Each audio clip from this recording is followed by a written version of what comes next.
Hi everyone, welcome to my YouTube channel. तो आज है हमारी हिस्ट्री की हैंड रिटन नोट सीरीज की क्लास नंबर 4 और आज का हमारा टॉपिक है सिंधु घाटी सभ्यता। तो चलिए शुरू करते हैं। चार्ल्स मेसन ने सर्वप्रथम 1826 ईस्वी में अपनी पत्रिका नरेटिव्स ऑफ जर्नी में इस सभ्यता के बारे में जानकारी दी थी।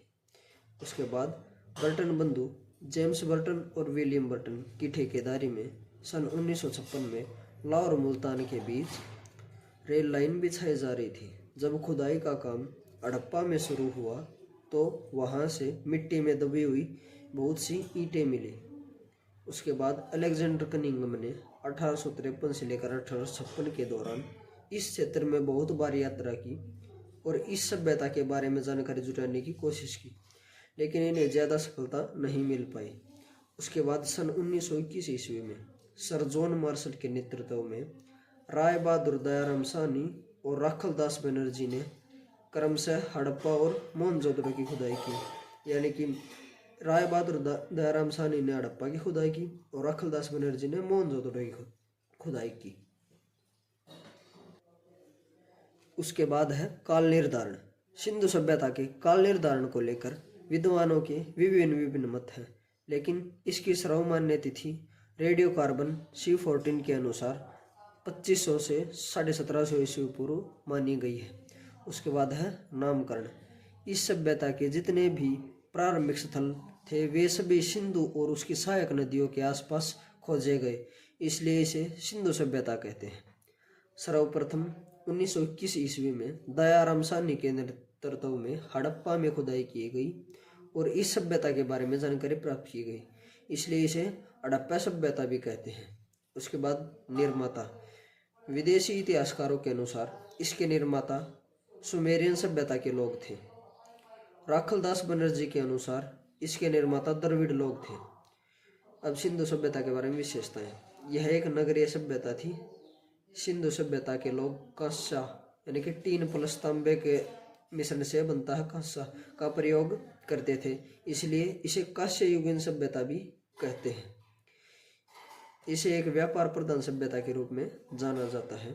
इसकी खुदाई में कोई भी ऐसा औजार नहीं मिला जो युद्ध में इस्तेमाल किया जाता हो, अतः इससे अनुमान लगा सकते हैं कि यह एक शांति प्रिय सभ्यता थी। उसके बाद है सिंधु सभ्यता के प्रमुख नगर। सबसे पहले है हड़प्पा। यह पाकिस्तान के सिंध प्रांत के मोंटगोमरी जिले में रावी नदी के तट पर स्थित है। यहाँ से शंख का बना हुआ बैल, नटराज की आकृति की मूर्ति प्राप्त हुई है और पैर से सांप दबाए हुए गरुड़ के चित्र प्राप्त हुए हैं तथा मछुआरे का चित्र प्राप्त हुआ है। यहाँ से प्राप्त एक आयताकार मोहर में स्त्री के गर्भ से निकलता पौधा दिखाया गया है और हड़प्पा की मोहरों पर सबसे अधिक एक श्रृंगी पशु का अंकन मिलता है। स्वास्तिक चिन्ह के साक्ष्य प्राप्त हुए हैं। पुजारी की प्रस्तर मूर्ति प्राप्त हुई है, यानी कि पत्थर की मूर्ति। उसके बाद है मोहनजोदड़ो। मोहनजोदड़ो का शाब्दिक अर्थ है मृतकों का टीला। मोहनजोदड़ो से नर्तकी की एक कांस्य मूर्ति प्राप्त हुई है। उसके बाद अगला पॉइंट है सिंधु घाटी की सबसे बड़ी इमारत अन्नागार यहीं से प्राप्त हुआ है। घरों में कुओं के अवशेष भी प्राप्त हुए हैं। मोहनजोदड़ो से प्राप्त वृत्त स्नानागार एक प्रमुख स्मारक है। यह 11.88 मीटर लंबा, 7.01 मीटर चौड़ा और 2.43 मीटर गहरा है। यहाँ से प्राप्त एक सील पर 3 मुख वाले देवता की मूर्ति मिली है, जिसके चारों ओर भैंसा, गेंडा, चीता, हाथी विराजमान है। और मोहनजोदड़ो पाकिस्तान के सिंध प्रांत के लरकाना जिले में सिंधु नदी के दाएं तट पर 5 किलोमीटर में फैला हुआ है।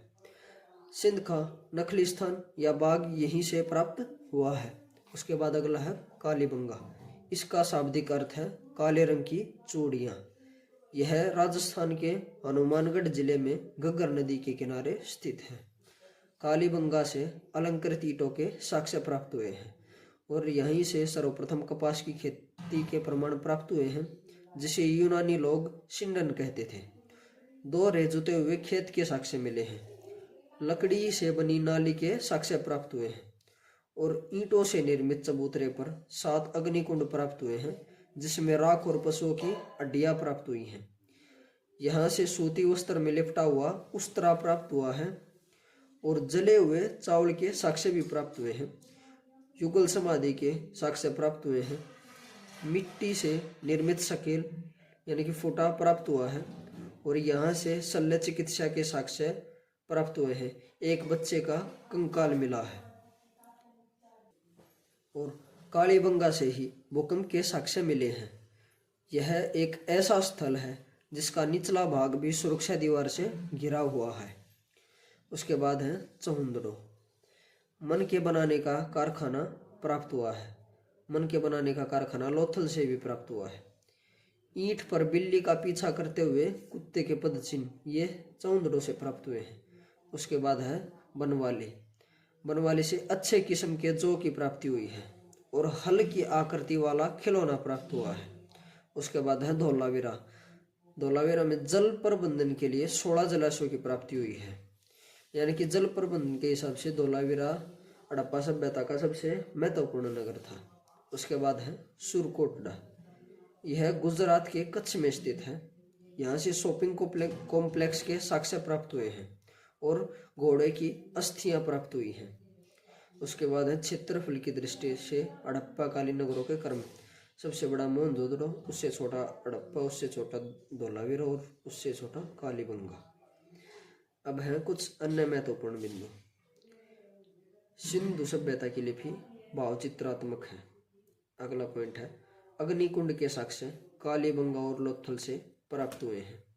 अगला पॉइंट है लोथल और रंगपुर से धान की खेती के साक्ष्य मिले हैं और तांबे का रथ दैमाबाद से प्राप्त हुआ है। अगला पॉइंट है सिंधु सभ्यता के लोग मिठास के लिए शहद का प्रयोग करते थे। अगला पॉइंट पिगट ने हड़प्पा और मोहनजोदड़ो को एक विस्तृत साम्राज्य की जुड़वा राजधानी बताया है। नेक्स्ट पॉइंट सिंधु सभ्यता के लोग धरती को उर्वरा की देवी मानते थे और सिंधु सभ्यता का समाज मात्र सत्तात्मक समाज था। अगला पॉइंट है आग में पकी हुई ईंटों को टेराकोटा कहा जाता था। सिंधु सभ्यता में वेश्यावृत्ति और पर्दा प्रथा प्रचलित थी। नेक्स्ट पॉइंट है तौल की इकाई 16 के अनुपात में होती थी। सुरकोटड़ा, कालीबंगन तथा लोथल से घोड़े के अस्थिपंजर मिले हैं। मेसापोटामिया के अभिलेखों में वर्णित मेलोआ शब्द का अभिप्राय सिंधु सभ्यता से ही है। अगला पॉइंट है सिंधु सभ्यता से प्राप्त लिपि में 64 मूल चिन्ह हैं और 250 से 400 तक अक्षर हैं। उसके बाद है सिंधु सभ्यता में सर्वाधिक प्रचलित पशु चिन्ह मछली का है। नेक्स्ट पॉइंट है केवल लोथल में घरों के दरवाजे मुख्य सड़क की ओर खुलते थे और सिंधु घाटी के नगरों में किसी भी मंदिर के अवशेष नहीं मिले हैं। उसके बाद है पशुओं में कुब्बड़ वाला सांड इस सभ्यता के लोगों के लिए विशेष पूजनीय था।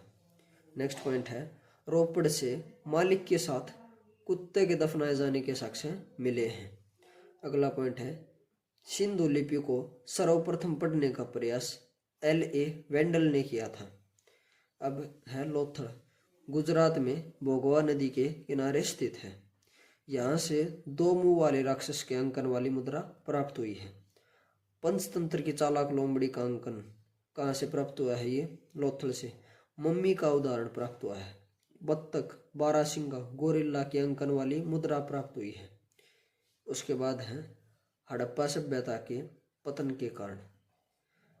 इसमें से अलग अलग कारण अलग अलग वैज्ञानिकों ने या अलग अलग इतिहासकारों ने अब अपने अलग अलग कारण बताए हैं, जो कि कुछ इस प्रकार हैं। पारिस्थितिक असंतुलन, शुष्कता, घग्गर नदी का सूखना, बाह्य आक्रमण, नदी मार्ग में परिवर्तन, प्रशासनिक शिथिलता, बाढ़ का आना और जलवायु परिवर्तन आदि। अगर आपको वीडियो अच्छी लगी हो तो वीडियो को लाइक एंड शेयर करें तथा चैनल को सब्सक्राइब करें। Thank you.